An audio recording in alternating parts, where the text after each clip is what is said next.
welcome back to our review series. I'm Mikey Backpack, this is Beat Loud Academy. Today we're going to be talking about this bad boy, the Arturia Microfreak. It's a really cool synth, it packs a lot of punch in a tiny package, and it's a bold move on Arturia's part because, believe it or not, this is almost entirely... That's right, you heard right. Everything in here except for the analog filter is digital. So, it goes against the trend in the last 5 years or so of analog, and goes with digital. But don't worry about just the one oscillator. Arturia put in lots of room for modulation and expressiveness with this brand new PCB keyboard. We'll talk about that later and go more in depth. Alright, come on. Alright, so at first the layout appears to be typical of a subtractive synthesizer, but if you look closer you can see what Arturia has done so well. First you want to look at these orange knobs here. Those are for the digital oscillator, the centerpiece of this synth, as it's a 4-voice synthesizer, but it's only got one oscillator centered around digital. Everything over the last few years has been analog this, analog that. This synth has an analog filter, but everything else is digital. So they really lean into that, and what makes it special is you've got 12 different types of waveforms you can switch between. So starting with basic waves, going up to super wave, wavetable, harmonic, car plus synthesizers, V analog, wave shaper, 2-operator FM synthesis, classic, woo, heavy sounding, formant, very rich. You got chords. Now, as a side note, that's a useful feature I have here because it is paraphonic. So it's not technically polyphonic and it's not technically monophonic. You have a little flexibility there, but this is nice to just have that setting so you can get some true sounding chords in. You've got a speech synthesizer, which is a bit gimmicky out of the box, but I'm sure you could find some cool uses for it. Modal synthesis is the last one. Yes, that one sounds pretty awesome. As you see, a lot of unique types of synthesis here that normally you wouldn't see on a hardware synthesizer. So it's awesome that Arturia has taken this angle. Here, you have wave, timbre, and shape. Each of these types of synthesis, you can use these 3 knobs to affect them differently.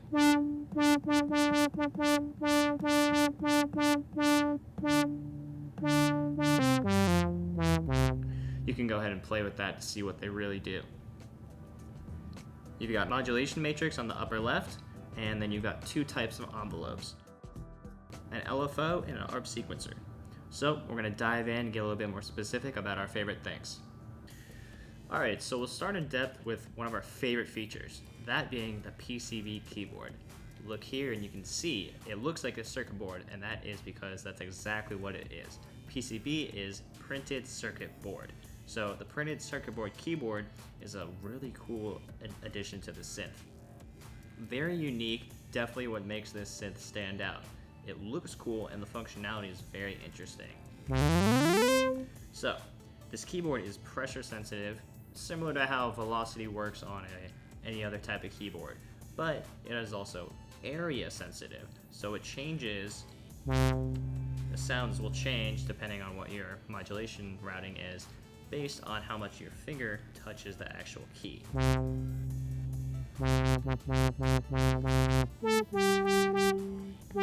And how hard you press it.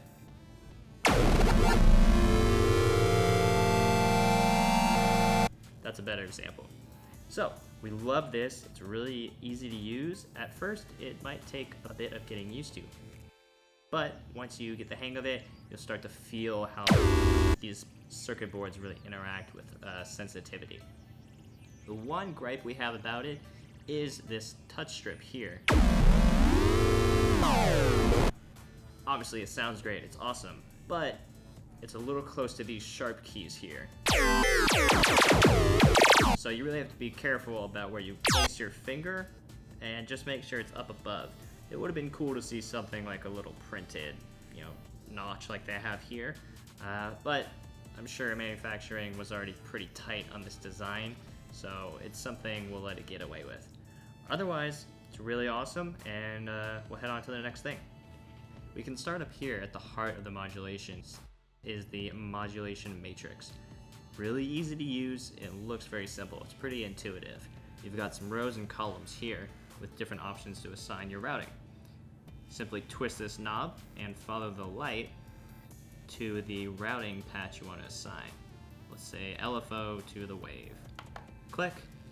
Over here, you have the matrix amount, which you can make positively associated or negatively controlled. This is really cool. We actually like that. It's a neat little feature. Click again to complete the routing. And then we'll go in and see how the LFO affects the wave.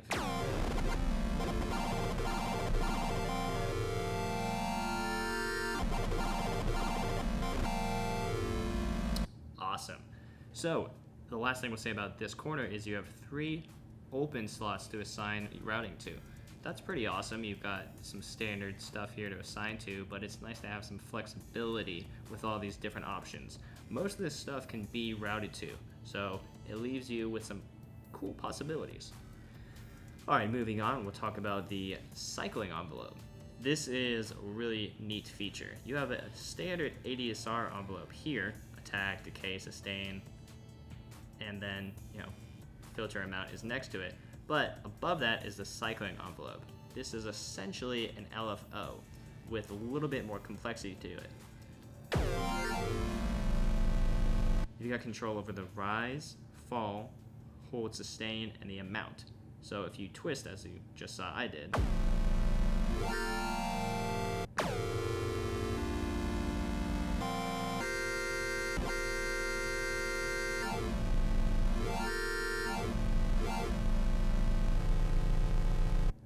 that will change how your sound interacts. This is an envelope that will re-trigger itself at the end of its loop.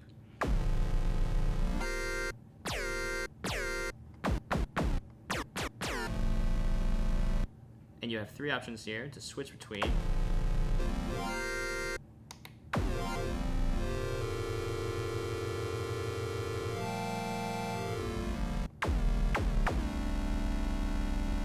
It's a pretty awesome feature. It's intuitive and it's fun to play with. Next up is the LFO, which you have 6 different waves to go between: sine, triangle, sawtooth, square, sample and hold, and then a little bit more complex sample and hold option.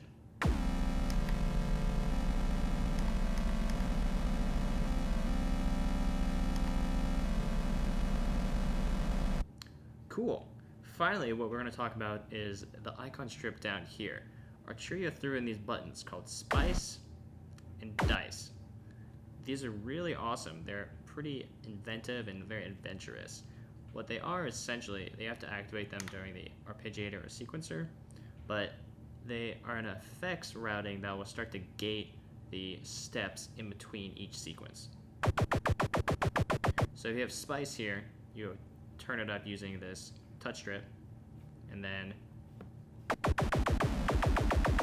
use Dice to have the randomness kick in. Go back to Spice.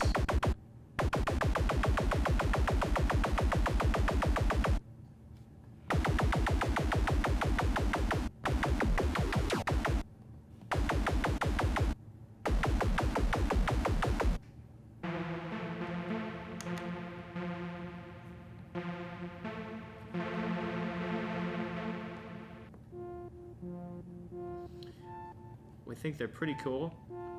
It takes a little to get used to, and that is the only problem we have with it. It seems like on a lot of these presets, and it will depend on the patch you build, but it seems a little tough to kind of understand what's happening with Spice and Dice unless you're maxing it out, which seems like it takes a lot of options out for it. Alright, so next we're going to talk about the arpeggiator and sequencer section. this whole thing is a total box of joy. It can record up to 64 steps, 4 voices at a time, and up to 4 layers of modulation. It's really awesome. However, those 3 things are pretty standard on synthesizers at this point. What we're going to talk about is the things we think make it stand out. First of all, we really respect the job they did with this space. It's a small synth and land is limited, so they've maximized their space by doubling up button functionality. Down here back in the icon strip, you have these 4 buttons: up, order, random, and pattern, which can be used for the ARP and sequencer separately. That's up. Order would be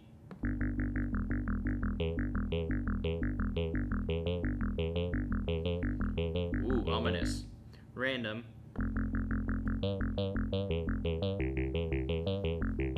get a little funky in there. And then pattern.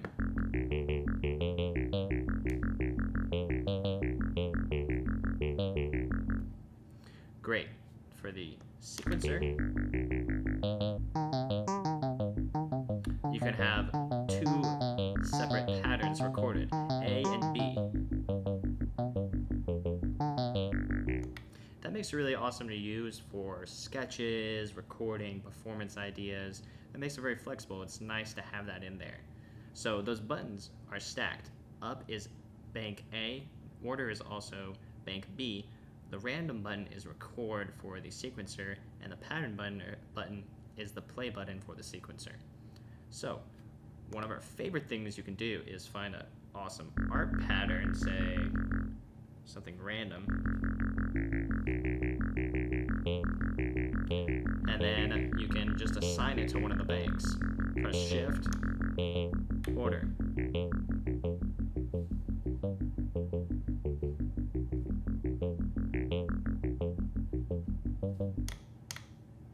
Sick. The Arturia Microfreak. It's a great synth. It takes a unique approach to synthesis that really makes it stand out against others in the marketplace. We're not really sure there's anything like it.